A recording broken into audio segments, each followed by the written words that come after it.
Hey everyone, Ryzen here, and welcome back to Battle Beyond Friends. Well, let's fix our formation here. Let's put Biran up front. And my playtime and stats are different because, well, I had to start over. The Dazzle, something happened and it didn't record darkness very well. So, I've screwed around with the settings. I think a wire just came loose or something, but I fixed it now, so I had to start over, unfortunately, but oh well. Anyway, let's go inside Burdock.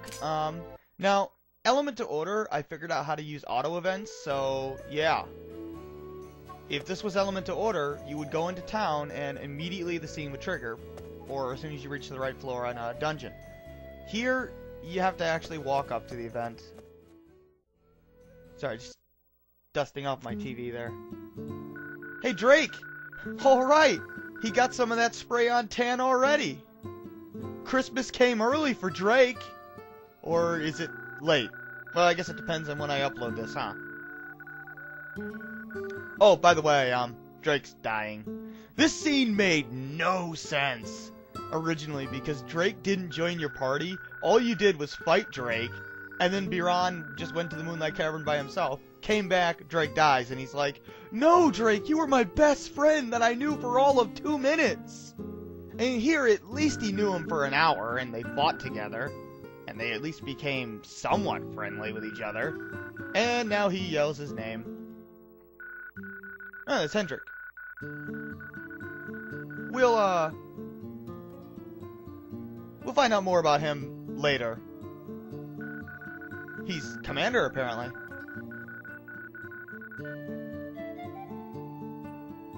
That I'll take you on. Take all of you on was revised from, I'm not kidding, that line originally said, I'll take all of you bitches on, in capital letters. The cheese factor was intense. Yeah, I fixed that. I think it was because I just finished watching Samurai Champloo. Very good anime. But, yeah, I tried to turn Biran into Mugen, and that was not a good idea. Or Mugen, or however you pronounce his name. Okay. These guards just use Fiery Heart, they get one-shotted. All they do is, they usually just power themselves up, which is entirely useless because they can't physically attack because they don't have a weapon equipped. That's why they just have sticks. Originally, these guys did have a weapon, and they powered themselves up, and they would do like 150 damage to you, and it was really hard to win these battles. Anyway, we're gonna have to fight so many of these guys. What can I talk about? Well,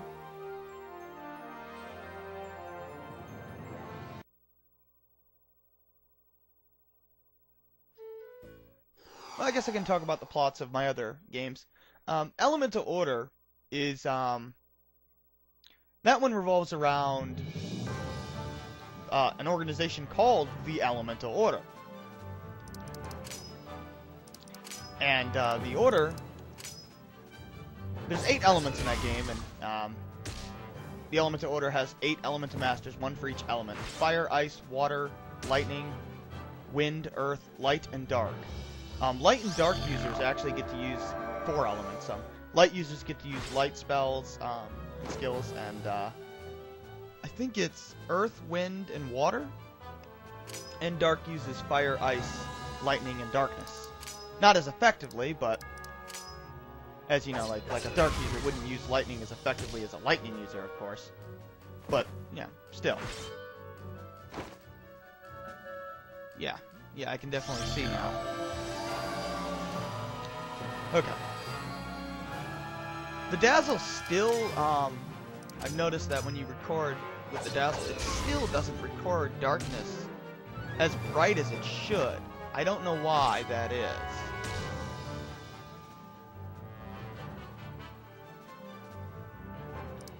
But you can see now, at least.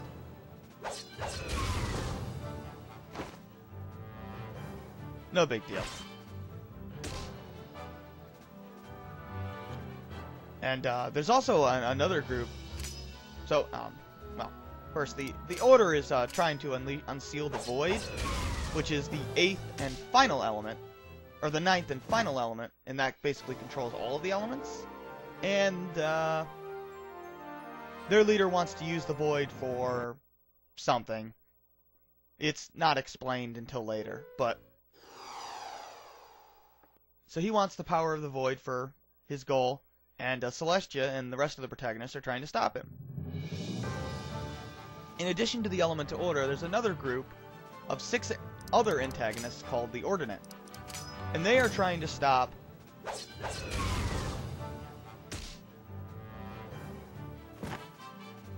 the Order as well, but they're also trying to stop Celestia's group because they don't agree with what Celestia's group is doing in regards to the void. So it's very interesting because you've got 3 distinct groups opposing each other.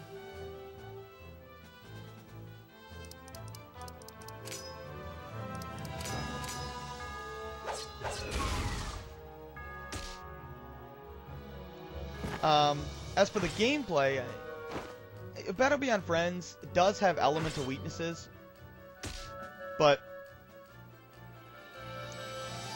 well, it's,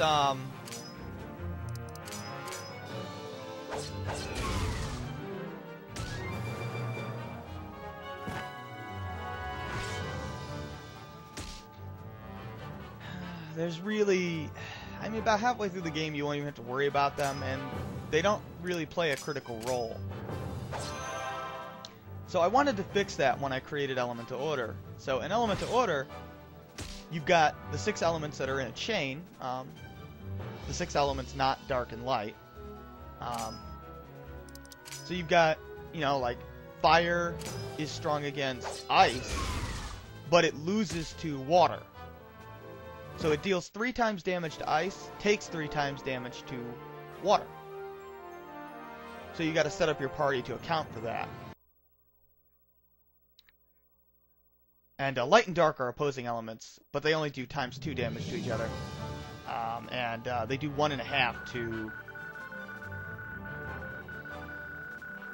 like if they use like a dark character uses a lightning spell against an enemy weak to lightning. Well, looks like Biron's screwed. Yeah, Acelia comes in and just blasts those guards away.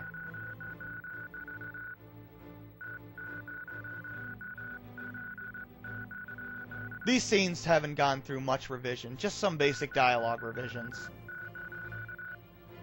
I'm not a big fan of this line here. It's you who had better not slow me down.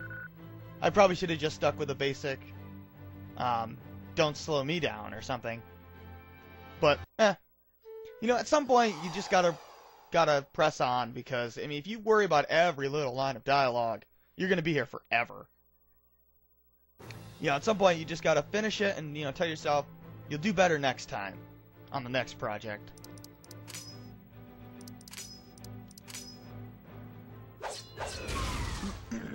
So, Elemental Order, one of the problems with it, though, I suppose, is it really relies on pre-battle preparation and knowledge. I mean, you have to know to bring the right party to the right areas, because if you bring a party where you're going to be hit with elemental weaknesses, you're screwed. Because all of your party members, of course, have elemental weaknesses.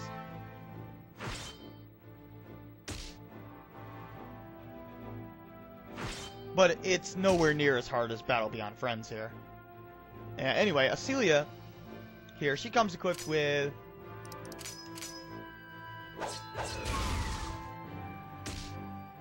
something. Thank you. I was waiting for her turn. She comes equipped with Fire, which is a Fire Elemental spell, Ice, an Ice Elemental spell, and a Cure spell, which heals 150 to a single target. The problem with her spells is that there's no higher level elemental spells, which means when you start getting the non-elemental spells, which are just much stronger, there's no reason to use the elemental spells. And I wanted to change that for Elemental Order. These guys are weak to Thunder, I believe, but I don't have Thunder. So just stick with Fire. Fire one-shots them anyway. Ice is a little stronger, but who cares? So, in Elemental Order, instead of just having one level of elemental spells, every character has, with the exception of the light and dark characters, they have, like the Fire character has Fire 1, Fire 2, Fire 3, Fire 4, and Flare, which is the level 5 Fire spell. And it's the same for every character except Light and Dark. Light and Dark just have 3 levels of spell: low, medium, high. And their low, medium, high spells are basically, I think low is between level 3 and 4, medium is between level 4 and 5, and high is a level 5 spell. Level 5 spells all have different base powers, depending on the spell. And of course there's elemental skills, your physical attacks are elemental. It's all around a very fun game. And plot is probably a little weaker, but that's okay. It's still got a pretty good plot, I think. This game probably has the most convoluted plot that I've ever written. Okay, well, maybe not, but it's up there. It gets incredibly complex later on. You think a simple archetypal story like this wouldn't be so complicated, but, well, that's me for you. Yeah, the other game that I'm working on is called Apocalypse Storm, and that one revolves around an elemental system that revolves around elemental equipment, elemental weapons. You equip, like, let's say, there's a character who uses swords, and he's got ice and fire swords, and you can equip those to deal ×4 damage. Yes, ×4, that's elemental damage in that game, ×4. So if an enemy's weak to fire, you equip the fire sword, you get a skill that's on that sword that's fire elemental that you can use so long as you have that sword equipped. You use the fire skill, you do ×4 damage, the enemy probably dies. And every character has elemental weapons and strong versus certain monster type weapons, which also give you skills that do ×4 damage. And that one revolves around a war that you're on one side and you're trying to end the war. And there's these cloaked figures who are seemingly manipulating everything from the background, and that's about all I'll say from that one. Suffice to say, the game doesn't end when the war ends. There's a lot more to it than that. The whole war subplot is only the first chapter.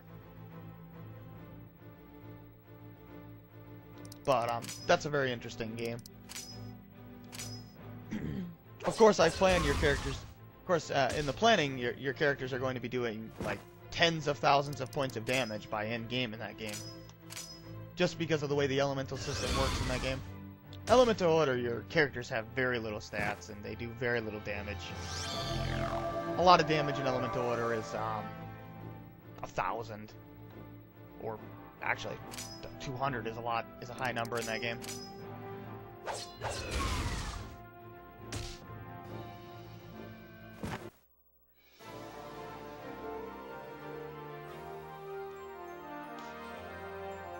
Is that all the guard battles? I think so. Yeah, we got them all. Okay. This scene didn't go under much.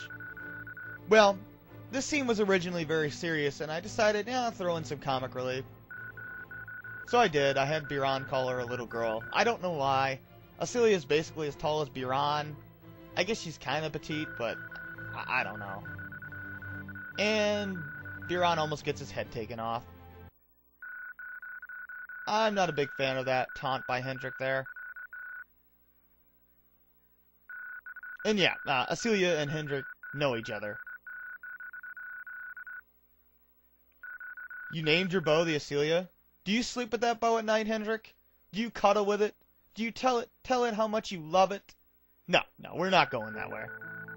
We're not going there. That where? What the hell sentence was that? Yay, sad music. You know, maybe you should have gotten off your lazy ass before we killed them all. You know, you think the guards would have just given up after he killed about half of them. I mean, Biran took out basically half of them by himself.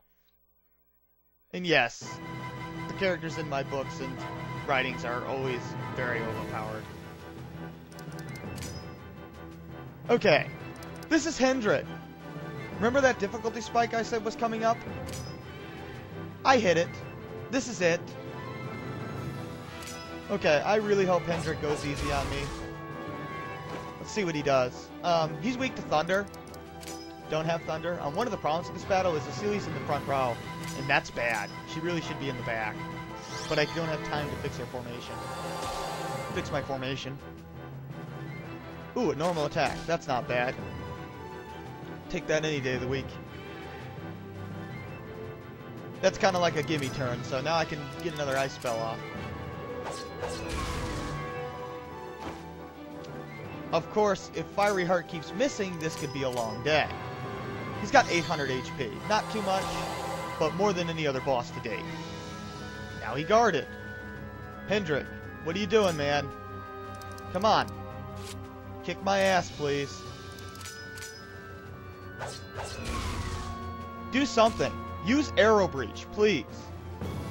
Show the viewers how powerful you can be. I meant to cast Ice. Damn it. No. Quit using it. Ow! Okay, well that was dangerous. Okay, well, sometimes you get lucky. I'm lucky, really. I'm really lucky here. All of his actions are randomized, so I'm gonna kind of draw the battle out a little bit so I can show you what he can do. Use Arrow Breach. Oh, man. Don't miss. Oh, come on. Well, I'm just gonna defend then. Okay, here we go. Ow! Yeah, that's Hendrik in a nutshell. I'm gonna actually keep dragging the battle out a little bit. See if I can get him to hit Arrow Breach, because that's his most powerful attack. I want to show you what that can do.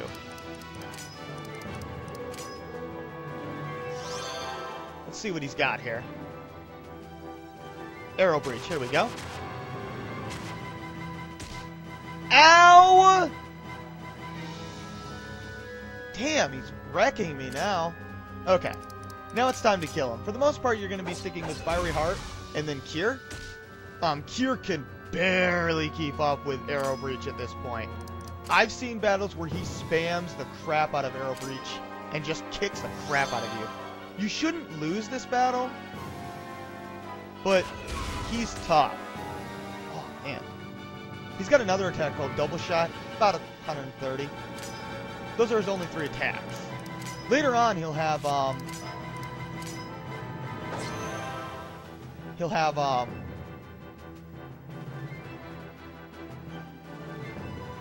Dark Cure, but he doesn't have that here. Oh, and if you're wondering, his skills don't cost any HP from him. Sorry, bosses cheat. If you're wondering why I used Recovery Blade, even though it's weaker than Cure, the reason why I like Recovery Blade so much is it frees up Asilia's turn sometimes. And since Asilia uses magic, she can't miss. And right now, she's out-damaging Viron anyway, so why not? Remember, skills ignore defense, so Hendrik's Arrow Breach is always going to do about up to 155. It doesn't matter if you had 900 defense. Your armor is irrelevant against skills. Let's keep going here. Is he in lean mode? Yes, he is. If need be, I will drag battles out to show you how hard they can really be. Sometimes you get lucky. I got a little lucky here, but yeah, he likes to pick on Asilia sometimes. Originally, Hendrik was extremely difficult because he did not come alone. He came with 3 guards, which meant, and this is why the battle was so hard, he would hit me with Arrow Breach, like he'd hit Asilia with, or Viron with Arrow Breach, and then the 3 guards would gang up on the person he hit with Arrow Breach. That character would die, and you would be all borderline screwed, because you'd have to keep healing and hope that he missed. Making this battle fairly challenging. Of course, I'm also being fairly inaccurate today, but he guarded, so that's okay. Now, when an enemy is guarding, they can block physical skills and physical attacks, but not magic. So let's see if he blocks it. It'll say miss, but you'll hear like a cha-ching sound, and that kind of signifies that it was an actual parry, not a dodge. But we got him. Yeah, he's pretty tough for such an early boss. He deals basically 3/4 of your HP.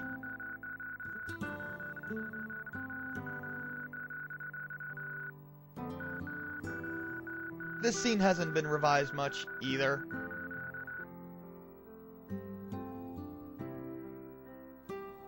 One thing that I kind of have a habit of doing is putting a lot of ellipses all over the place, and I gotta get out of that habit.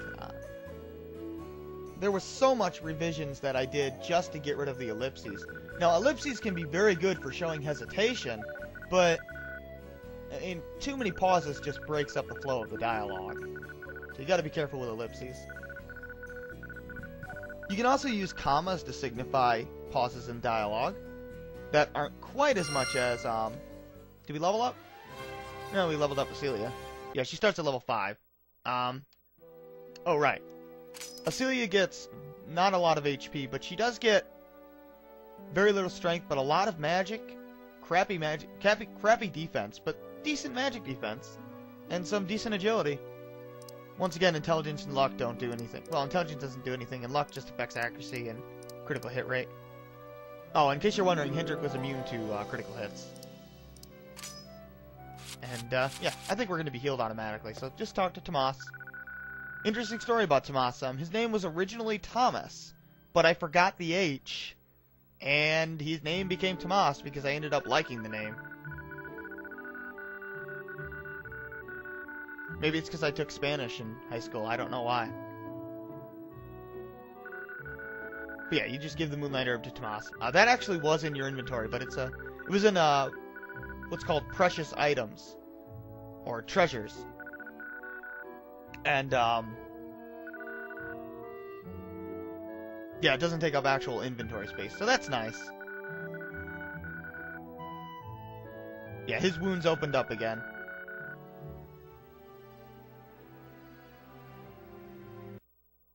And just outside Verdok. Wait, wasn't it night? Continuity error. Oh well. Well, maybe time passed, I don't know. Who's talking to Hendrik?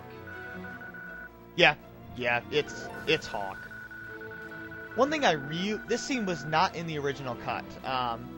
This was added. There's actually about 4 or 5 scenes that were cut from the script because I didn't think I'd have room because I thought I would run out of memory space in software. So once you hit 100% memory usage, you can't add anymore. But I ended up adding most of those back in. There is a novelization coming of Battle Beyond Friends, which has all of the cutscenes added back in, but and even some additional scenes. But this scene was originally not in the story, in the game at least. But I wanted to add it back in because, you know, I like it when the antagonists bicker among themselves. And I wish Final Fantasy games and other RPGs would actually do that. I mean, take a look at, say, even the best Final Fantasy games like 6. The bad guys hardly ever show up. The only time you really see them is when your characters see them. They're never just shown talking to each other. I mean, do you ever see Kefka talk to the Emperor alone without your party being present? I don't think so. And if you do, it's certainly only once or twice. Not to mention, half the time, villains just disappear. I mean, look at Sephiroth in 7. Where the hell was he all that time? How come we never see him? I mean, I know why we never see him. Did I misspell embarrassed? Whatever. I mean, you gotta give your villains screen time. I mean, take a look at 13. There basically is no villain until Chapter 9. They kill off the other 2 villains 5 minutes after you meet them, and that's totally unacceptable. You don't write like that. You've got to have some sort of antagonist for the protagonists. It doesn't have to be a villain, but it has to be something. Something threatening. So I always try to introduce antagonists as early as possible, and I like to have them develop among and talk among each other. So there's going to be a lot of scenes where the villains are just plotting with each other, and they're going over their own motivations.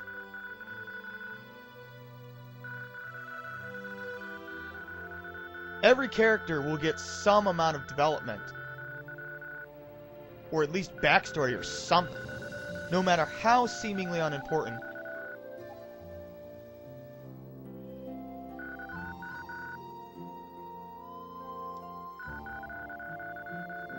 Yeah. So why attack here? No, it's north of here. Yeah, Asilia's gonna come with us. Oh, Biran. I like this scene.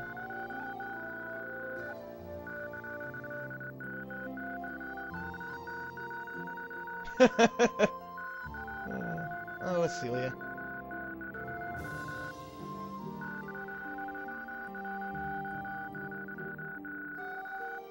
Not important. And no, I never reveal how Biran became a pirate.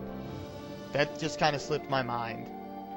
Originally, in the original script, in the note version, Cliff Notes, Biran is actually just an explorer.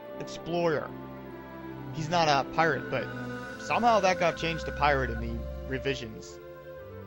When I actually started writing it, I guess pirate sounded more badass? I don't know. It really serves nothing to the plot, so you got me there. I don't know why I did that. No, we didn't get healed. I probably should have had us get healed from that, huh?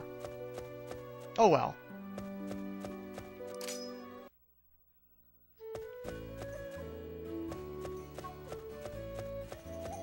Well, let's go rest up at the end then.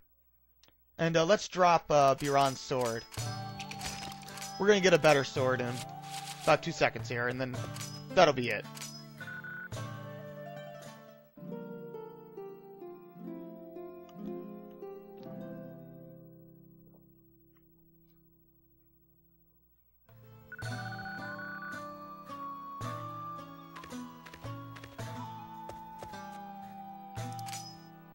This is ridiculous. Why do you have to hold R2 just to turn fast? I mean, this is turning without R2. This is turning with R2. I mean, what the hell? While holding R2, I mean. And this is walking. What's the point? You have to hold triangle to run. I don't understand this control scheme, but whatever. That's the software. No control over that. Now, you need to have an open inventory space or you won't get this weapon. That's a flaw in the system. Why don't you become strong? I guess you can't. No, honor your brother.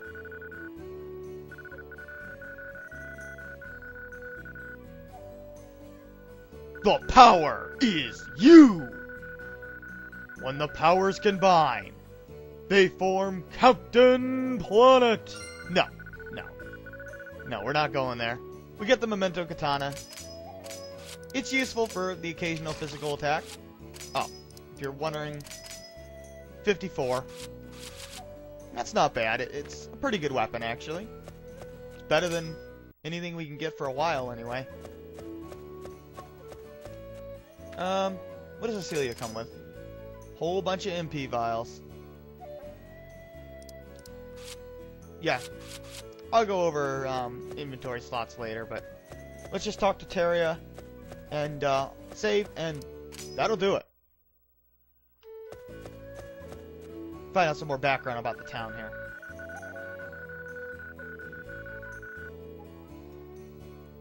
Yeah, this town is a refuge from the war. Even if you don't talk to Teria, you would eventually find that out. It actually plays an important role later on.